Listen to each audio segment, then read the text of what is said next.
Hey guys, this is Melissa Zad for Into Boxing, and I am delighted to be joined by none other than my boss, Mr. Dean Whyte. Dean, how you doing? Man, all good, man. It's good. You're doing a good job here.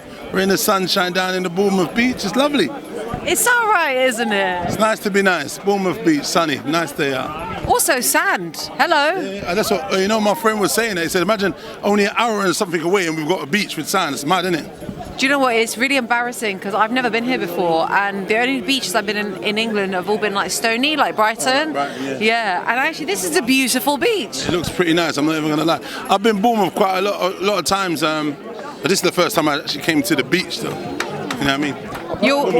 You're wearing the right footwear for it. Yeah, these are calm, these are good. I don't mind giving them a little problem, you know what I mean, instead of if I had other better shoes, you know what I mean? Because we're gonna wear my Jordans, so I might even now that I know that's sand, I'm not going to wear them tomorrow night either. Because them Jordans are like £800-900. I'm not doing that to them. Sorry, big baller. What? Come on. I'm here barefoot, mate. Look at my pink toes. Yeah, seeing you think you're still in Italy, or where was you the other day? Greece. Greece, well, near enough. So, exciting card on Saturday night. You know, we've got Chris Eubank against Usyk Chamberlain headlining. Let's just cut straight to it. Obviously, they're calling this a 50-50 fight. What's your predictions? Listen, it's a very, very good fight. And I believe, 50-50 fight. If some would say Chris Eubank maybe edging it a little bit, I could say that because he's been more active. He's had the more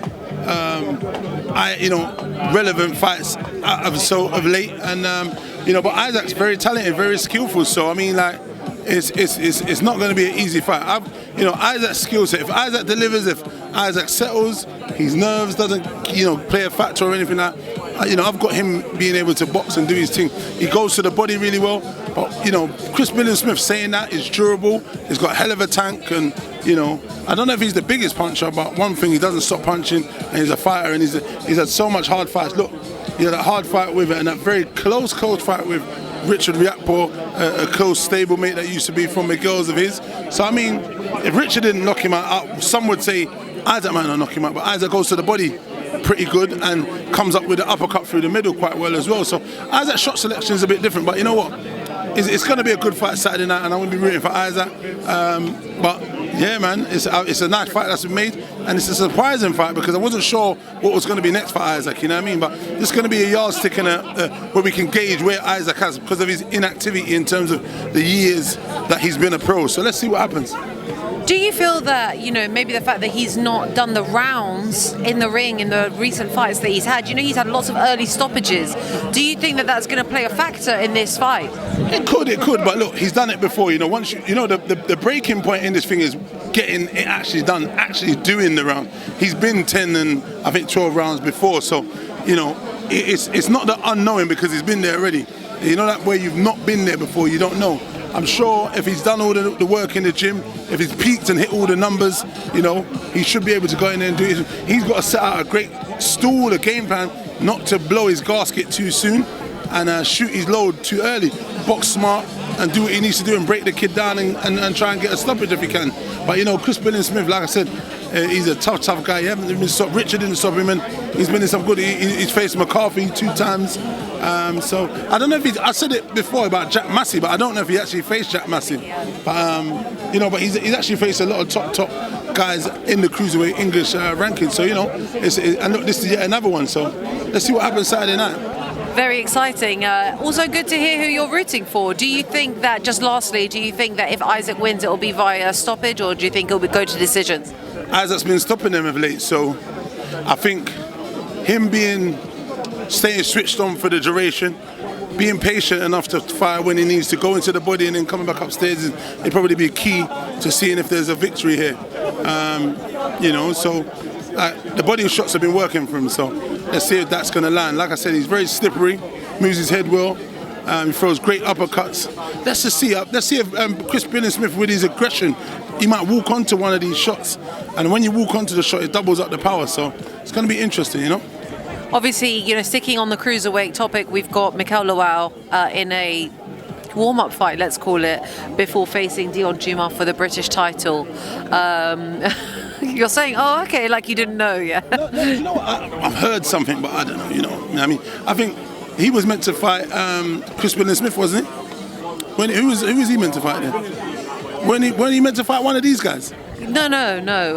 Mikhail Lawal was meant to face Dion Juma. That's been on the cards for ages, right? For the British title. But no. That's why Richard stepped in. I was confused. Okay. Yes. Yeah. That's what it is. Okay, great fight. That's a good fight. So he's gonna have a warm-up fight now, and then he's gonna. Yeah, that's a good fight. It's gonna be interesting.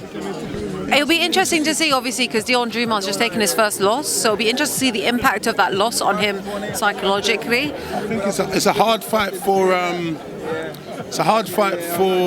Lawal because Dion Juma is a good mover, technical operator, as we saw Richard. But the difference is that obviously he's got that one-punch power, so that was the equalizer for Richard also. So it might be for him. But Richard's got that some different dynamite. Let's see what kind of plan they come out with. But Juma southpaw as well. You can't throw a lot of wild punches, and you're gonna have to be smart. So let's see what happens. So obviously we've heard now that Jake Paul has a new opponent.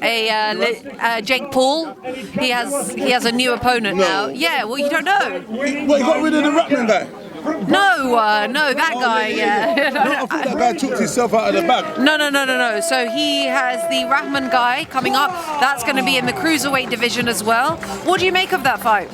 Listen, man, that guy's in it to make his money, man. I ain't even got nothing to say. He's making big money and he's putting them boys on to make them make big money. So, credit to him. Wish them all the best. Let them do their thing, man. Give me the bag. Give me a shot, man. Shit, you should have fought me, Bustler. Give me like 10 million. Shit. I go in there, sing it out, man, and then I'll go to sleep for you if you want. I bring my own pillar.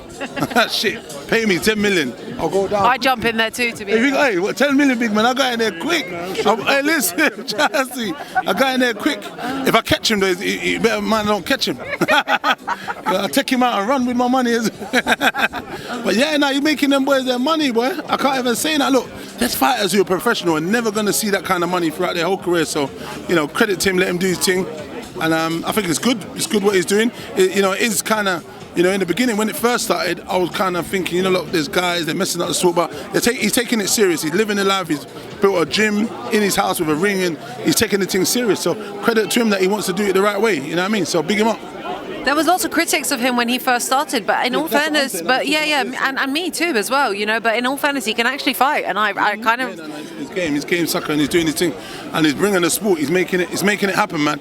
He's getting these big paydays for these boys, you know what I mean? Yeah. Conor Benn faces Chris Eubank Jr. Thoughts?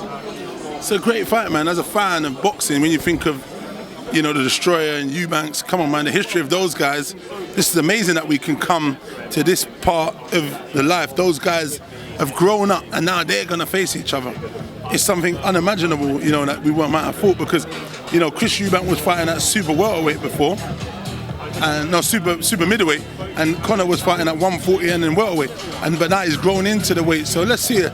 I think it's good, man, but I'll be definitely tuning in to watch it. I just prefer that he fights at middleweight as opposed to making him come down to 156 and draining him, and then someone has an excuse, because he's going to struggle. I don't think Eubank will perform his best at that weight. Last question from me. Obviously, we've just seen that, and I say we've just, but Usyk and Joshua 2 has made it onto Sky Sports pay-per-view for the big fight date on August 20th. What are your thoughts? Yeah, I guess, look, well, what other platform was going to go on? I know DAZN was talking about them. Obviously, they didn't offer the right money, so Sky won. Sky is where most people tend to watch their pay-per-views, so, I know the price is raised. The world we live in, inflation, everything's changing, I just wish for a better undercard, to be honest. I know Callum Smith's on there, he's a great fighter, hell of a fighter. I wish there was some better fights. Maybe the Eubank and Ben on there, that would have been great, because then it's worth the money. But maybe because the pot isn't that big, because Usyk and Joshua are taking up that pot. But I mean, look, it is what it is, man. I'll watch it, man. I'll probably end up watching it somewhere. I won't be paying for it, I don't think, but I'll watch it somewhere, I don't know where. Maybe go to someone else's house who wants to pay for it. I was literally going to ask, will you be paying almost £27 to watch it? No, I don't. Yeah, I want to watch Joshua fight. I want to watch that fight, but I don't think I will pay to watch the rest of it. I'm not sure if it's something I need to be watching. I do watch a lot of boxing, but the card doesn't look that intriguing to me at the minute. Nevertheless, there's good boxers on there still. Dean, I've taken up enough of your time. Thank you so much. Enjoy the sunshine. Cheers.